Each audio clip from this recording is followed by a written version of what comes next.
এর ভিতরে কিছু জিরে মরিচের গুঁড়া অ্যাড করে নেব।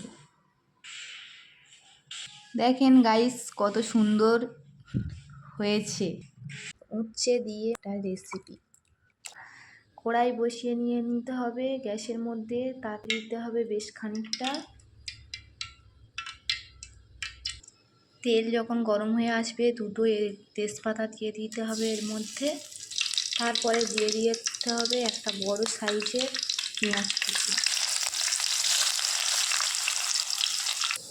যখন পেঁয়াজের কালারটা এরকম লাল হয়ে আসবে তখন দিয়ে দেবে 1 চামচ পরিমাণ আদা রসুনের পেস্ট।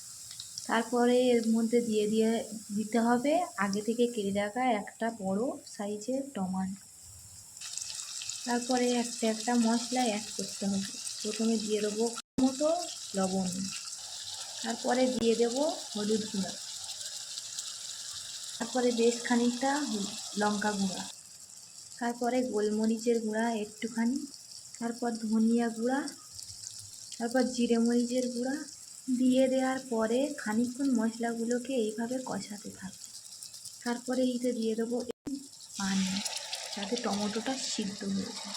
তারপরে এর মধ্যে এই মাছের ডিমগুলোকে অ্যাড করে দেব। মাছের ডিমগুলো হাতে নিয়ে একটু ভেঙে ভেঙে দিতে হবে, না হলে দানা দানা হয়ে থাকবে।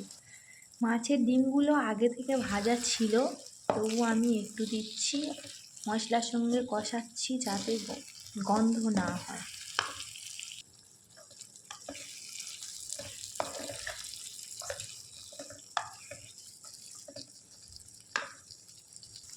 যখন সুন্দরভাবে গন্ধ চলে যাবে তখন এর মধ্যে অ্যাড করে দেব আগে থেকে ধুয়ে রাখা উচ্ছে আলু।